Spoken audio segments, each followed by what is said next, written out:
जरा सोचिए कि आपकी उम्र बढ़ती जाए परंतु आपके चेहरे पर और आपके शरीर पर उसका कोई प्रभाव ना दिखे। आपका चेहरा हमेशा जवान दिखे और आपके शरीर में वैसे ही ऊर्जा हो जैसे कि एक युवावस्था में होता है। आप जो भी काम करें उसकी सक्सेस रेट 100% हो। जीवन भर आपको पैसों के बारे में सोचने की ज़रूरत ही ना पड़े। जब भी चाहे जितना भी पैसा चाहे वो आपकी तरफ चारों दिशाओं से आता ही रहे। हर कोई अगर आपसे एक बार मिले तो वो आपका दीवाना हो जाए। सभी लोग आपके पीछे भागे, आप नहीं। ये सारी चीज़ें आपको कोई इंसान नहीं बल्कि सुर सुंदरी यक्षिणी ही दे सकती है। दोस्तों, आप माने या ना माने परंतु ऐसे कई लोग हैं जो इनकी साधना करते हैं और जीवन भर उनको लाभ मिलता ही रहता है। उन लोगों की ज़िंदगी एक एम्बेसडर कार की तरह नहीं बल्कि एक फरारी कार की तरह तेज तर्रार और प्रीमियम हो जाती है। इस वीडियो में हम आपको सुर सुंदर यक्षिणी मंत्र और उसकी साधना विधि के बारे में जानकारी देंगे, जिसे अगर आपने अपने जीवन में सिद्ध कर लिया तो आप असल मायने में इस जीवन को भोग पाएंगे। सबसे पहले जानते हैं कि आखिर यक्षिणी साधना क्यों करनी चाहिए और किसे करनी चाहिए। देखिए दोस्तों, वो योगिनी हो, अप्सरा हो, यक्ष हो या फिर यक्षिणी, ये सभी इंसानी शरीर से बहुत ऊपर उठ चुके हैं और एक ऐसी दुनिया में रहते हैं जहाँ की दुनिया इस दुनिया से कहीं गुना ज़्यादा एडवांस है। यानी कि ये सब हम इंसानों से कहीं गुना ज़्यादा उन्नत है। जिस चीज़ को पाना हम सभी के लिए बहुत कठिन लगता है, जैसे कि पैसे कमाना, यश प्राप्ति करना, अच्छे रिलेशन को पाना और अच्छे स्वास्थ्य को पाना, ये सब किंतु यक्षिणियों के लिए बहुत ही छोटी मोटी चीज़ है, क्योंकि वे इन सभी चीज़ों से बहुत ऊपर उठ चुके हैं। इसीलिए ये सारी चीज़ें वे बड़ी आसानी से हम इंसानों तक पहुंचा सकती है। अगर आप यक्षिणी साधना करें तो आपके चेहरे पर कभी भी बुढ़ापा नज़र आएगा ही नहीं, क्योंकि वे खुद ही चिर यौवन को प्राप्त है। जहाँ इंसान ही इंसानों को धोखा देता है, कस्में वादे खाता है और जीवन भर साथ रहने का वादा करता है परंतु वो उसे कभी निभा नहीं सकता। ऐसे में अगर आपने यक्षिणी को सिद्ध कर लिया तो आपके साथ यक्षिणी हमेशा जीवन भर साथ रहेगी और आप जब तक ना चाहें वो आपको छोड़कर कहीं भी कभी भी नहीं जाएगी। जब भी आपका कोई कठिन समय आएगा तो आपने जिस भी यक्षिणी को सिद्ध किया है वो एक ढाल की तरह आपके बुरे समय का सामना करेगी, क्योंकि इंसान के कर्मों के कारण ही इंसान को दुख भोगना पड़ता है। ऐसे में वे आपके कर्म फल का दुख आपके पास नहीं भटकने देगी। आप जो भी चाहे वो आपकी खुशी के लिए करेगी, चाहे वो धन पाना हो, सुख पाना हो, समृद्धि पाना हो, शांति पाना हो, अच्छा स्वास्थ्य पाना हो या फिर हर तरह की संतुष्टि पाना हो। आपको सारी चीज़ें एक यक्षिणी ही दे सकती है।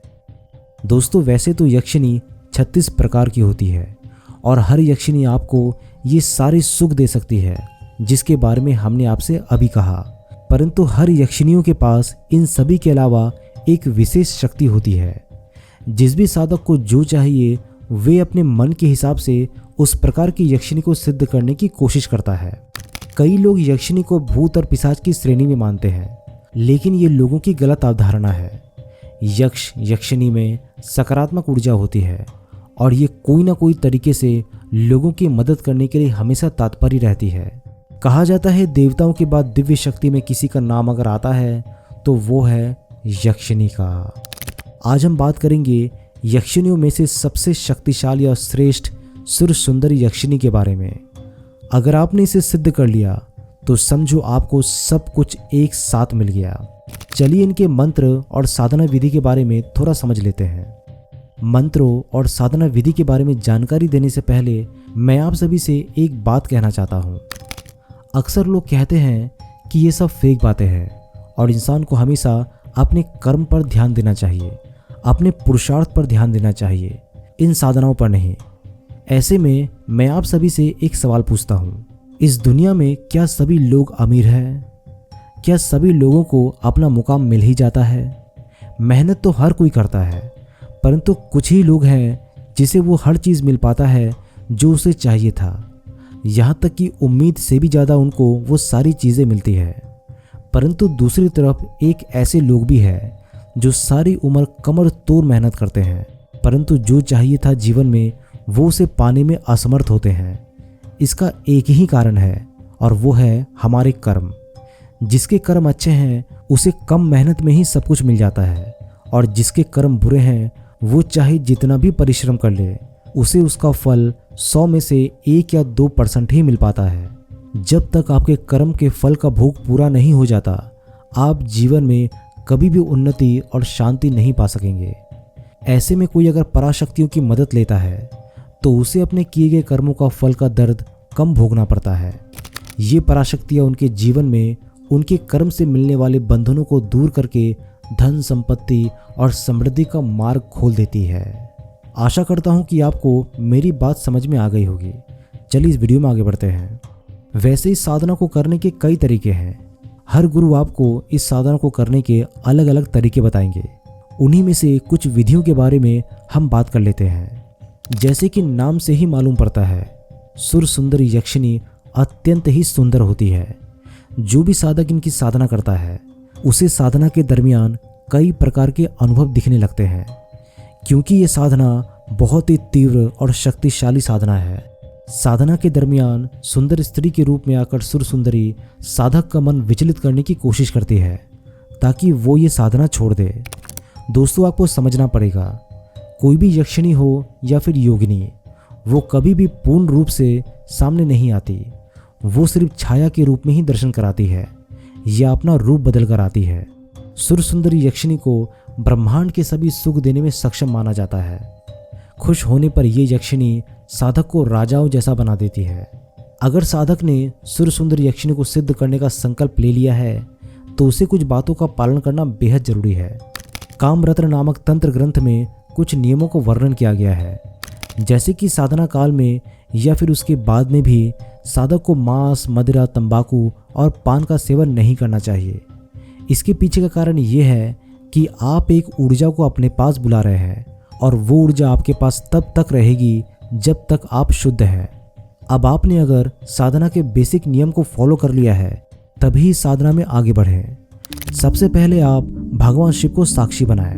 कहें, हे देवादिदेव महादेव, आपको प्रणाम। आपको साक्षी बनाकर मैं यक्षिणी सिद्धि साधना संपन्न करने जा रहा हूँ। इसकी सफलता हेतु मुझे दैवीय सहायता और सुरक्षा प्रदान करें। आपको कोटि कोटि धन्यवाद। उसके बाद त्रिकाल में एक लिंग महादेव की विधि पूर्वक पूजा करें। उसके बाद धूप दिखाकर इस मंत्र का जाप करें, ओम ह्रीं आगच्छ आगच्छ सुर सुंदरी स्वाहा। इस मंत्र की जाप संख्या 3003 की होनी चाहिए। जाप करने के बाद सुर सुंदरी यक्षिणी को मन से ही प्रणाम करें और अपनी अभिलाषा प्रकट करते रहें। ठीक यही नियम 1 महीने तक करें। आपके मन में पूर्ण विश्वास और निष्ठा होनी चाहिए। उसके बाद सुर सुंदरी साधना काल में आपकी कुछ परीक्षा लेती रहती है, जैसे कि जप के दौरान घुंघरुओं या संगीत की आवाज़ सुनाई दे सकती है। अगर ऐसा हो तो आप विचलित ना हो। ऐसा भी हो सकता है कि आपको लगे कि आपके पास कोई बैठा हो और किसी के छूने का एहसास हो। अगर ऐसा हो तो भी जाप ना रोकें। साधना काल में ब्रह्मचर्य का पालन करना अनिवार्य है। साधना के टाइम टेबल में अपना मोबाइल साइलेंट रखें। साधना के दिनों में बहस ना करें। साधना के दिनों में किसी की भी आलोचना ना करें। जितना हो सके आप चुप रहें। जितना आप चुप रहेंगे साधना में आप उतने ही उन्नति करते जाएंगे। ये हमेशा याद रखें कि जब सिद्धि के बाद अगर यक्षिणी आपके सामने आती है तो आप उनसे कुछ उल्टी सीधी डिमांड ना करें। जब वो सिद्ध हो जाए और आपके मानसिक तल पर आकर आपसे पूछे कि तूने मुझे क्यों बुलाया है, तो उस समय आप यही कहे, हे कल्याणी, मैं दरिद्रता से दग्ध हूँ, आप मेरे दोषों को दूर करें। ये सुनकर यक्षिणी प्रसन्न होकर आपको दीर्घायु एवं धन की वर्षा आपके जीवन में करना शुरू कर देगी। हर रोज अपनी साधना खत्म करने के बाद मन ही मन में ये कहे, आपको मेरा नमन, मेरी भावनाओं से जुड़कर मेरे लिए सिद्ध हो जाए, मुझे यक्षिणी सिद्धि प्रदान करें। आपको कोटि कोटि धन्यवाद। दोस्तों, हमेशा ध्यान रखें कि इस वीडियो में बताई गई विद्या केवल उपलक्ष्य मात्र है। इससे साधक को मार्गदर्शन तो प्राप्त होता है, परंतु यथार्थ सिद्धि के लिए गुरु निर्देश प्राप्त करना आवश्यक है। भारत देश में कहीं भी विद्वानों और तंत्र शास्त्रियों की कमी नहीं है। जिज्ञासु साधक को चाहिए कि वो किसी भी साधना को प्रारंभ करने के पूर्व योग्य गुरु से निर्देश और आशीर्वाद अवश्य प्राप्त करे, तभी उसका श्रम फल प्राप्त होगा तथा साधना काल में उपस्थित होने वाले विघ्नों से उसे मुक्ति प्राप्त हो सकेगी। दोस्तों, इस वीडियो में बस इतना ही। आशा करता हूँ कि आप सभी को इन पराशक्तियों के बारे में जानकारी मिली होगी। वीडियो अच्छा लगी तो वीडियो को लाइक, शेयर और चैनल को सब्सक्राइब करना मत भूलिएगा। मैं बहुत जल्दी मिलता हूँ आप सभी के साथ एक नए वीडियो में। तब तक के लिए नमस्कार।